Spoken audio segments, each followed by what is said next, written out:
J'avoue que le directeur général accorde une grande importance au développement de l'agriculture mondiale et surtout l'agriculture africaine. Et chaque fois, nous échangeons sur les enjeux, sur les opportunités qui nous permettent d'accélérer le pas dans la lutte contre la faim, dans la sécurité alimentaire et nutritionnelle. Et ces derniers temps, ce sont les thèmes qui préoccupent toute l'humanité et c'est la raison pour laquelle ils reviennent toujours à l'ordre du jour. On ne peut pas aller à un développement durable si nous n'avons pas des gens qui mangent à leur faim.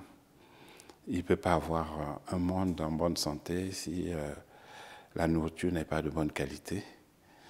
Et à ce moment-là, il faudrait que les plans d'action ou les stratégies nationales permettent justement de résoudre le problème de la faim sur la planète. Et la FAO, qui est notre technicien principal, notre conseiller en la matière, nous apporte des contributions importantes en termes de réflexion, d'élaboration de stratégies, de mise en œuvre de nos politiques également. Et c'est toujours un plaisir d'échanger avec le directeur général de la FAO à des occasions comme celle-ci. Et voilà, nous avons une fois encore parlé de la coopération entre la FAO et le Congo, des appuis que la FAO apporte à mon pays, à son agriculture, et surtout de la préparation d'une conférence internationale sur le financement de l'agriculture, de l'élevage et de la pêche au Congo, parce qu'il faut promouvoir l'action. Il faut agir davantage pour que nous gagnions la bataille. Les pays de tradition pastorale connaissent un déficit en production de viande. Et donc l'offre en viande est inférieure à la demande. Il faut donc que les programmes qui sont mis en œuvre permettent d'atteindre l'autosuffisance dans cette denrée. Pour le Congo, par exemple, qui est un pays qui se dit souvent à tradition non pastorale, aujourd'hui, il faut acquérir cette tradition.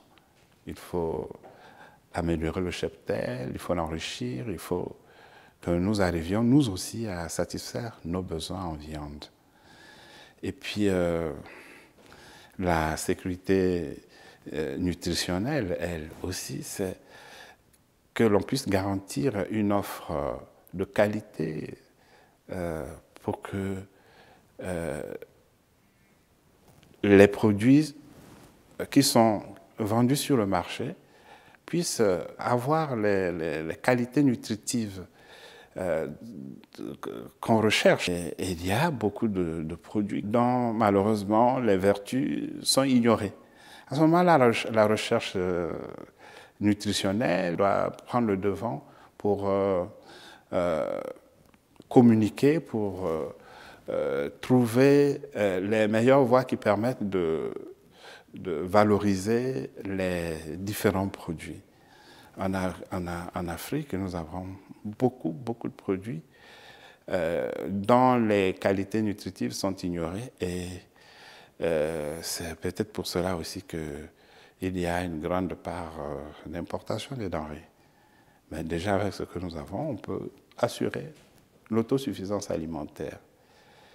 Voilà, nous discutions de ces questions et jusqu'au 21, nous parlerons encore de cela. La transformation des produits est un élément important. Le financement de cette transformation, le financement de la production à la base doivent jouer un rôle important dans l'accroissement de l'offre alimentaire mondiale.